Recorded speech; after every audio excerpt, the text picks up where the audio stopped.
कुलगाम जिले के रेडोनी पाइन इलाके में दहशतगर्दों और सिक्योरिटी फोर्सेस के दरमियान एनकाउंटर जारी है। जी हां, जम्मू कश्मीर के कुलगाम जिले के रेडोनी पाइन इलाके में दहशतगर्दों और सिक्योरिटी फोर्सेस के दरमियान एनकाउंटर जारी है। यह एनकाउंटर कल शुरू हुआ था।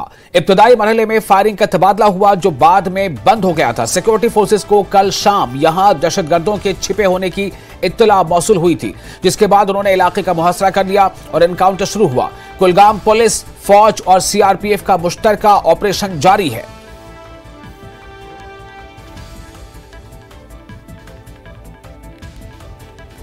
तो कुलगाम जिले का यह रेडोनी पाइन इलाका है। रेडोनी पाइन इलाके में दहशतगर्दों और सिक्योरिटी फोर्सेस के दरमियान एनकाउंटर जारी है। यह एनकाउंटर कल शुरू हुआ था।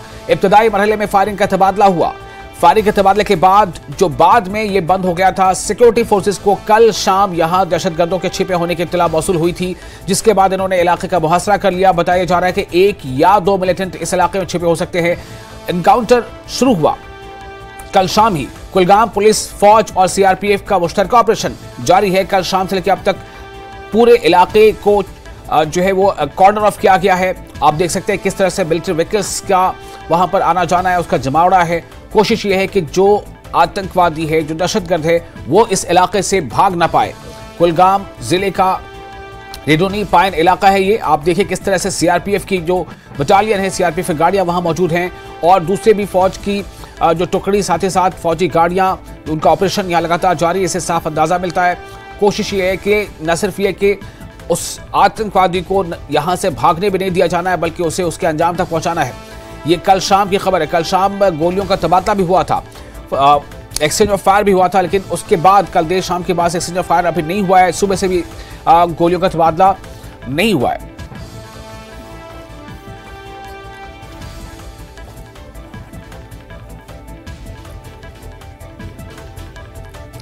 और इस वक्त सीधे हम रुख करेंगे अपने नुमाइंदे जहूर रिजवी का। जहूर, हमें बताएं कि क्या ताजा जानकारी मिल रही है इस बारे में, क्या अपडेट है?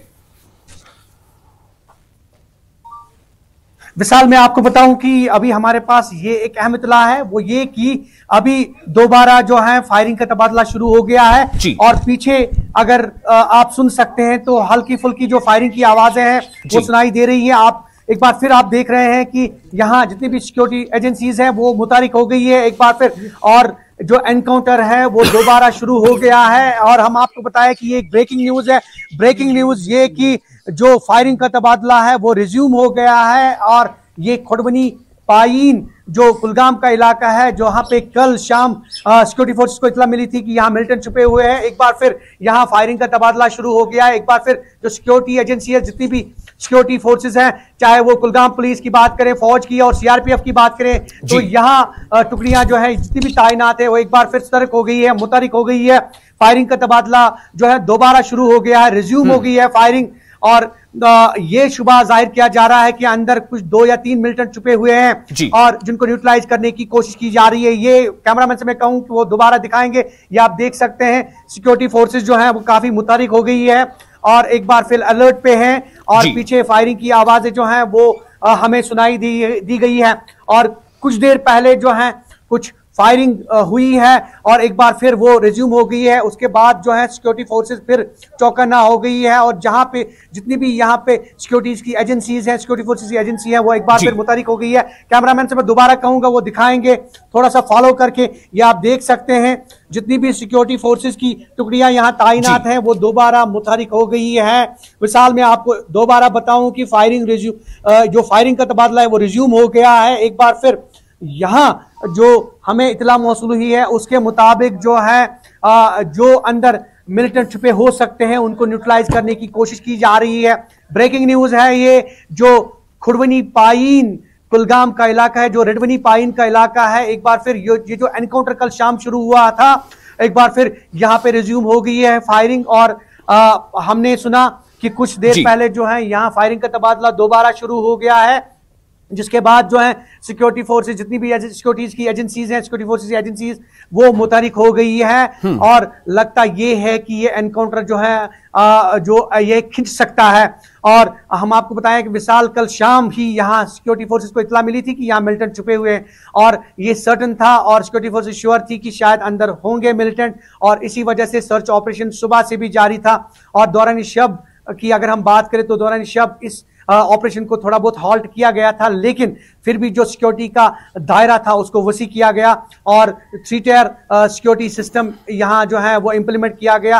और जो कुलगाम पुलिस है या फिर फौज और उसके साथ साथ सीआरपीएफ, उनकी टुकड़ियां तैनात की गई है। अपडेट करते रहेंगे हम नाजरीन को, और इस एनकाउंटर के हवाले से मजीद खबरें जो है वो आया चाहती है, लेकिन अभी फिलहाल यही खबर है कि फायरिंग जो है वो दोबारा रिज्यूम हो गई है और एनकाउंटर जो है अभी भी जारी है। विशाल, ज़ोर, बहुत शुक्रिया आपका तमाम जानकारी के लिए। जो आपने अपडेट दिया है कि फायरिंग का तबादला दोबारा शुरू हो चुका है और एनकाउंटर जारी है।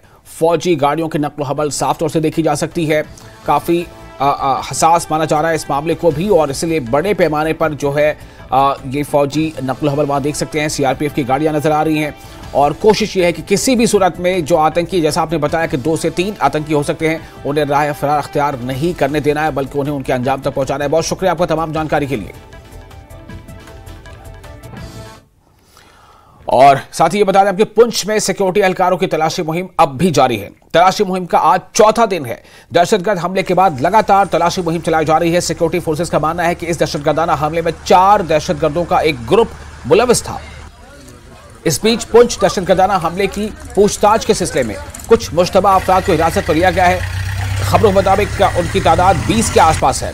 फौज, पुलिस और दीगर फोर्सेस की इजाफी तैनाती की गई है और हफ्ते की शाम पुंछ की तहसील सुलनकोट के इलाके दाना शास्त्र में आईएएफ और फौजी जवानों पर हमले के जिम्मेदार दहशतगर्दों का पता लगाने के लिए बड़े पैमाने पर तलाशी मुहिम जारी है। इनका पता लगाने के लिए पुंछ और राजौरी के पहाड़ी और जंगलाती इलाकों में तलाशी मुहिम को तेज कर दिया गया है।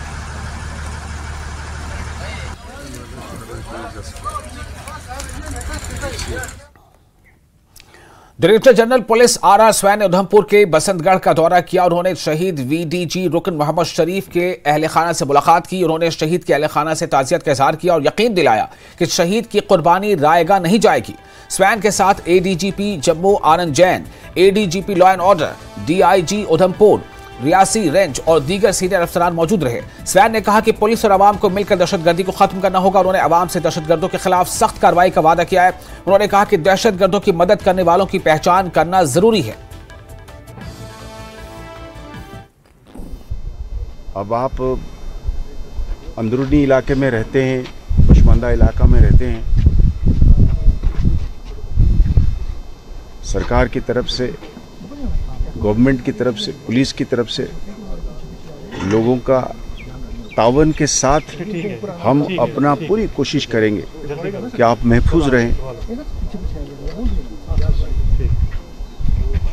आप सुरक्षित रहें, आपके घर आबाद रहें, और ये तालमेल के साथ ही हो सकता है।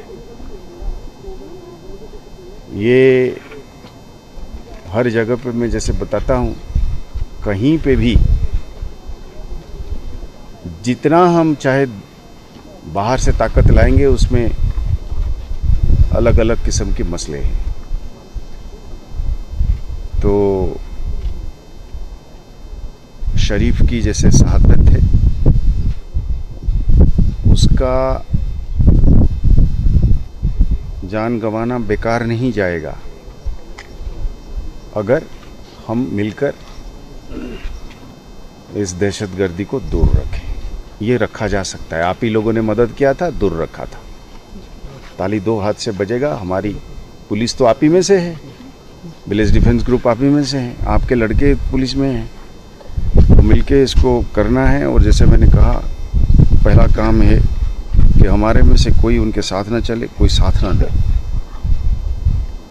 ये दोनों के अगर हमने बरकरार रखा, यकीन रखिए हम इस खेल को जीतेंगे। हम इस इलाके को फिर दोबारा जो है दहशतगर्दी के बीच में नहीं लाएंगे।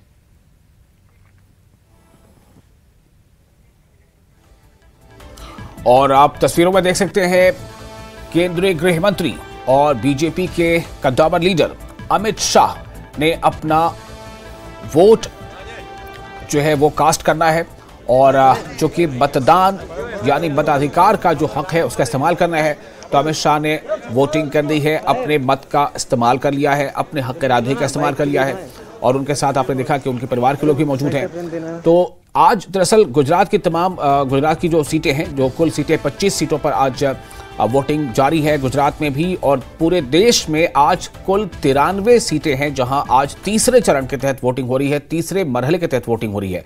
और आज की 93 सीटों को जोड़ लिया जाए तो पिछली 2 मरहले और आज के मरहले को जोड़कर कुल 283 सीटें हैं जहां पर वोटिंग आज अगर शाम तक में मुकम्मल हो जाएगी।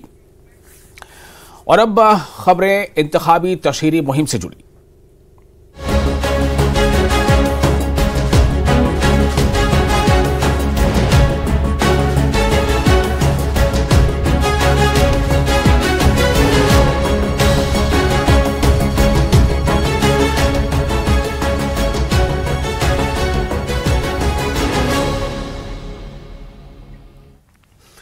कश्मीर में तशहीरी मुहिम शबाब पर है। सियासी पार्टियां ज्यादा से ज्यादा वोटरों तक पहुंचने में कोई कसर उठा नहीं रखना चाहती।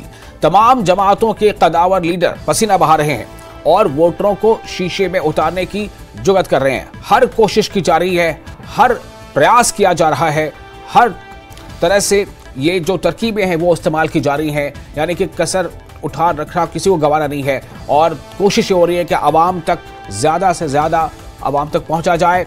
दावों और वादों का दौरा है। नेशनल कॉन्फ्रेंस सरबराह डॉक्टर फारूक अब्दुल्ला की बडगाम में आज मेगा रैली है जिसमें कसीर तादाद में आवाम की शिरकत की उम्मीद की जा रही है। वहीं नेशनल कॉन्फ्रेंस के नायब सदर उमर अब्दुल्ला आज कुपवाड़ा और हंदवाड़ा में एक्शन में नजर आएंगे, जबकि बडगाम के खान साहब में अपनी पार्टी के सदर अल्ताफ बुखारी अवामी इजलास से खिताब करेंगे।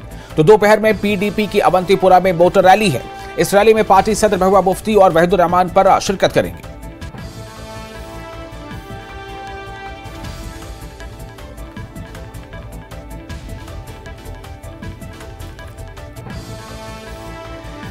तो आप इंतखाबी तशहीर मुहिम की 4 अलग अलग तस्वीरें देख रहे हैं। इन चारों तस्वीरों में आप महसूस कर सकते हैं कि किस तरह से सियासी गहमा गहमी पूरे शबाब पर है। कहीं डॉक्टर फारूक अब्दुल्ला की रैली होनी है तो कहीं उमर अब्दुल्ला की सभा हो रही है, कहीं अल्ताफ बुखारी का रोड शो होगा तो कहीं महबूबा मुफ्ती का रोड शो होगा। तो ये तमाम कोशिशें हैं, यानी कि चाहे वो रोड शो हो, चाहे वो अवामी इजलास हो, चाहे और दूसरे तरीके हो, ज्यादा से ज्यादा आवाम तक कम से कम वक्त पहुंचना और उन्हें अपनी बातों की तरफ मुतवज्जह करना और उनका वोट अपने लिए हासिल करना, उनकी ज़हनसाज़ी करना, कोशिश यही है।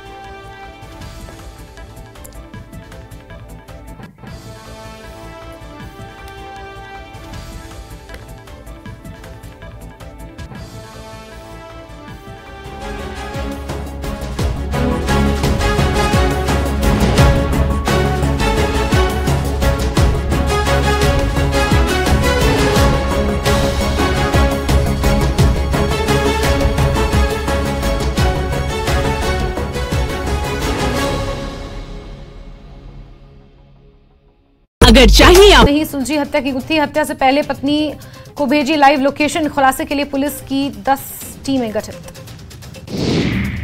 गर्मी से झुलस रहा दिल्ली एनसीआर, कल तापमान रहेगा 42 डिग्री के पार, गर्मी अभी बढ़ेगी। और बाबा केदारनाथ की चल विग्रह डोली ऊखीमठ ओंकारेश्वर मंदिर से रवाना, कई पड़ाव से होते हुए 9 मई को केदारपुरी पहुंचेगी डोली। बागेश्वर में शहर में घूमता नजर आया गुलदार, सीसीटीवी कैमरे में कैद हुआ गुलदार, लोगों ने गश्त बढ़ाने की मांग। आईसीएसई और आईएससी का रिजल्ट जारी, देहरादून रीजन में 99.47% छात्र पास, 12वीं में 98.19% छात्र पास। गोरखपुर में किसानों को गन्ने की पैदावार से होगा अधिक लाभ, गेहूं के बाद शुरू की गई गन्ने की रोपाई।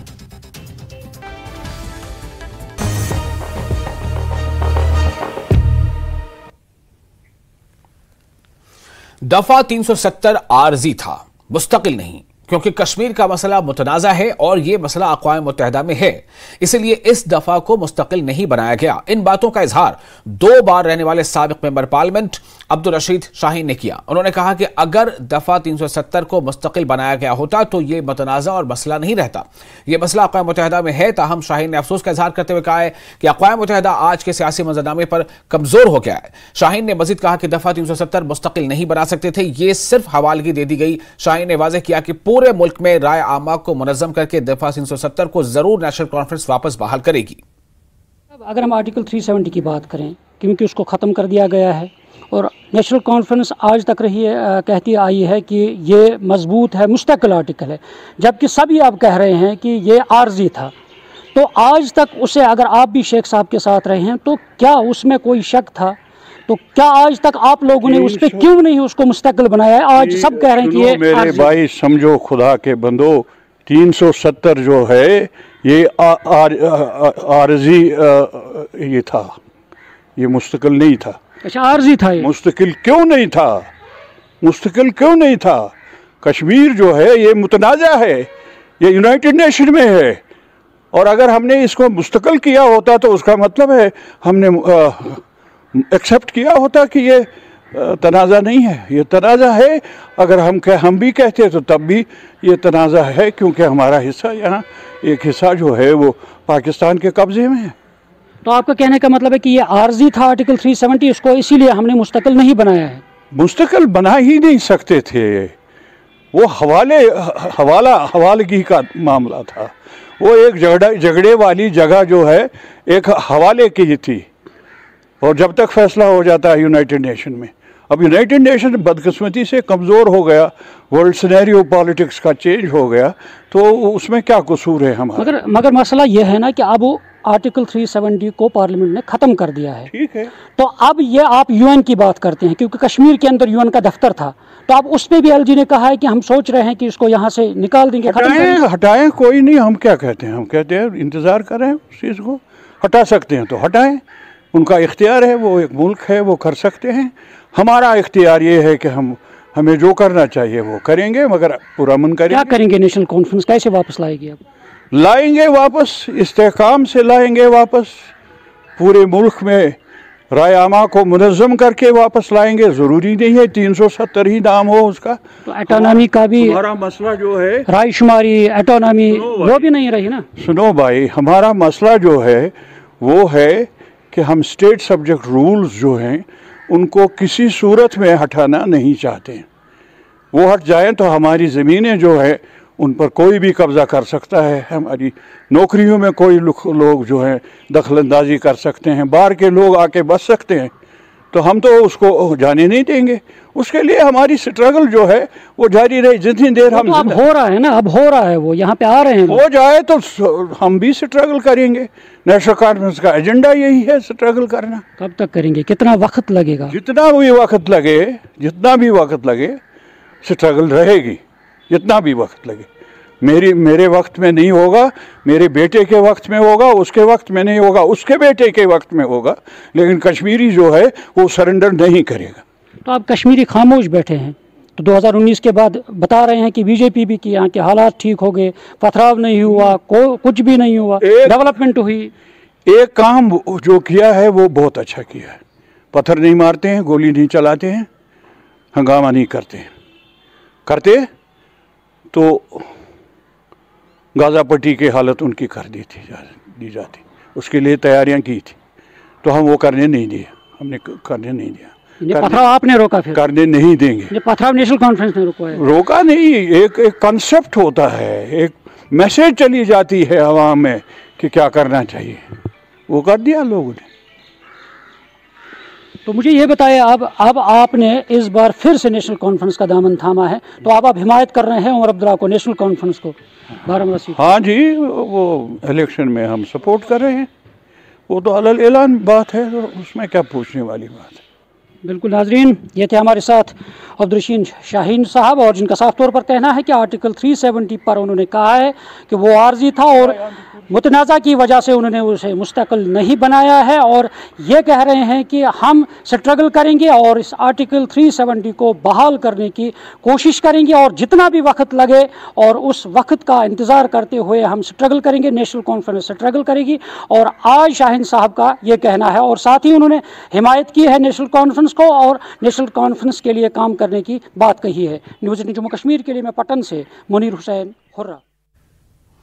और नेशनल कॉन्फ्रेंस के सदर डॉक्टर फारूक अब्दुल्ला ने बीजेपी पर निशाना साधा और कहा कि बीजेपी मुल्क में मुसलमानों के खिलाफ नफरत फैला रही है। फारूक अब्दुल्ला ने पुलवामा के चंदगाम इलाके में इंतखाबी जलसे से खिताब किया। डॉक्टर फारूक अब्दुल्ला ने बीजेपी का नाम लिए बगैर कहा कि ये लोग चाहते हैं कि मुल्क में सिर्फ एक ही फूल खिले। फारूक अब्दुल्ला के हमरा पार्टी के श्रीनगर पार्लिमानी नशिस्त के उम्मीदवार आगा सैयद रूहुल्लाह, मोहम्मद खलील बंद और गुलाम मोहिउद्दीन मौजूद रहे। कुछ नौजवानों ने एनसी में शमूलियत भी इस मौके पर इख्तियार की।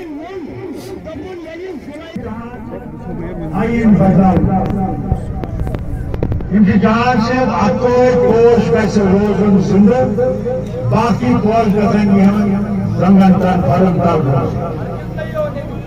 कई बच्चों इन बयान में नवाज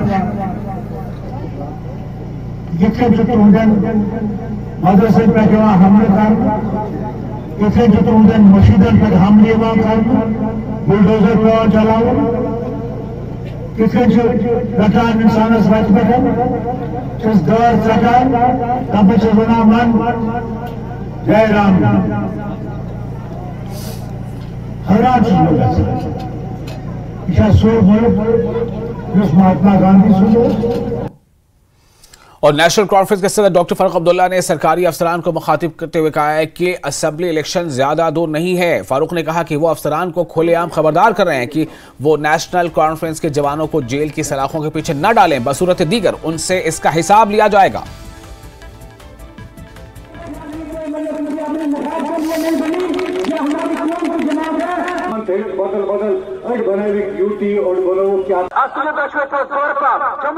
हमारे लोगों को जो नेशनल कॉन्फ्रेंस उनको पकड़ दकड़ कर रहे हैं, मैं इन अफसरों को यहां से वार्निंग देता हूं। सितंबर में इलेक्शन आएंगे इंशाअल्लाह, अल्लाह ताला की तरफ से मैं आपसे कहना चाहता हूं अपनी तरफ से वो बदला आपसे लेंगे कि आप याद रखेंगे आप क्या चाहते हैं। हम मालिक की जमीन के हम हैं, हम तुमसे सिर्फ इंसाफ चाहते हैं और कुछ ही चाहते हैं। मैं नहीं चाहता हूं कि तुम मेरे लिए कोई कानून तोड़ो, मगर मैं ये भी नहीं चाहूंगा कि तुम बेगुनाह को जेल ले जाओ। मैंने वो देखा जब डीडीसी का इलेक्शन हुआ, आज भी ये कर रहे हैं। इंशाअल्लाह फारूक अब्दुल्ला आएगा और इनसे उसका बदला लेगा। मैं आपसे कहता हूं, मैंने अल्लाह से कहा मुझे नहीं तब तक लेना जब तक मैं यहां के लोगों को इंसाफ नहीं दे सकता, यहां लोगों की मुश्किलें कायम न कर सकता। मगर ये आप तक है, डर गया मर गया, मौत। और बीजेपी तर्जुमान अल्ताफ ठाकुर ने फारूक अब्दुल्ला के बयान पर रद्द जाहिर करते हुए कहा है कि फारूक अब्दुल्ला पहले उमर अब्दुल्ला का घर सही से बसाएं, पहले वो अपने अंदर झांकें, अपने घर में के हालात देखें, फिर बाद में किसी पर वो तबसरा करें। देखिए, फारूक साहब को फ्रस्ट्रेशन आई है क्योंकि इंडी गठबंधन का वो हिस्सा है और उसको लग रहा है कि इंडी गठबंधन हार रहा है, इसलिए जो रिलीजियस सेंटिमेंट्स है उन रिलीजियस सेंटिमेंट्स के साथ आज वो यहां उनको प्रवोक कर रहे हैं, क्योंकि कश्मीर में वो इलेक्शन लड़ रहे हैं, 3 सीटों पर इलेक्शन लड़ने वाली पार्टी है। और जहां तक फारूक साहब की स्टेटमेंट का ताल्लुक है, देखिए भारतीय जनता पार्टी की फिलॉसफी है नेशन फर्स्ट, पार्टी सेकंड और सेल्फ लास्ट। उसके बरक्स डॉक्टर फारूक साहब की फिलॉसफी है सेल्फ फर्स्ट, पार्टी सेकंड और नेशन लास्ट। ये उसकी फिलॉसफी है। भारत ने जंग आजादी के लिए जद्दोजहद की है, उसमें न कोई मुसलमान था, न कोई सिख था, न जैसे जिस तरह से सुखदेव सिंह शहीद, जिस तरह से मरकजी वज़ीर दाखिला अमित शाह ने अहमदाबाद के नारंगपुरा बूथ पर वोट डाला। उनके अहल खाना भी उनके हमरा वोट डालने पहुंचे। अमित शाह गांधीनगर से बीजेपी के उम्मीदवार हैं, उनके मुकाबिल कांग्रेस से सोनल पटेल हैं। आप तस्वीरें इस वक्त देख रहे हैं। अमित शाह जो केंद्रीय गृह मंत्री हैं, मरकजी वज़ीर दाखिला हैं, अमित शाह ने अहमदाबाद के नारंगपुरा बूथ पर अपना वोट डाला, अपने हक रायदही का इस्तेमाल किया। सुरक्षा पे समृद्ध बनावे, गरीबीનું સંપૂર્ણ ઉન્મૂલન કરે અને વિકસિત અને આત્મનિર્ભર ભારતની રચના કરે। એક એવી સરકાર આપણે ચૂંટીએ જે સમગ્ર વિશ્વમાં દરેક ક્ષેત્રમાં ભારત નંબર 1 બને એવી સરકાર અને એવા પક્ષ માટે આપ સૌ વોટિંગ કરો એવી મારી आप सबने अपील है।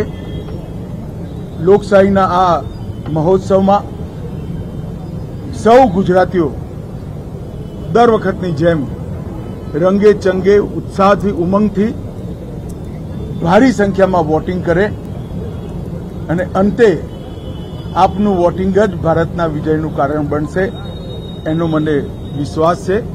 વંદે માતરમ, ખૂબ ખૂબ શુભેચ્છાઓ।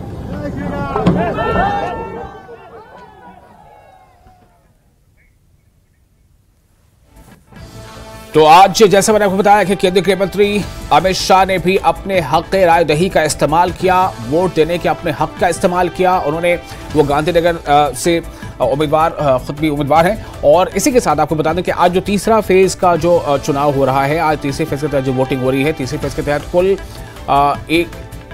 जो 93 सीटों पर वोटिंग आज होगी। और इन 93 सीटों को मिला लें अगर तो कुल मिलाकर 283 सीटों पर वोटिंग का अमल आज शाम तक पूरा हो चुका होगा, जो कि पहले चरण में 102, दूसरे चरण में 88 और ये तीसरा चरण है जिसमें आज 93 सीटों पर वोट डाले जा रहे हैं। आज ही अनंतनाग सीट पर भी वोट डाले जाने थे, लेकिन तारीख मौखर हो गई है और अब आज की बजाय अनंतनाग सीट पर जो वोटिंग होगी वो 25 मई को होगी। और इसके साथ इस बुलेटिन में फिलहाल इतना है कि न्यूज़ 18 जो है इस पर लगातार बड़ी और अहम खबरों का सिलसिला जारी रहेगा।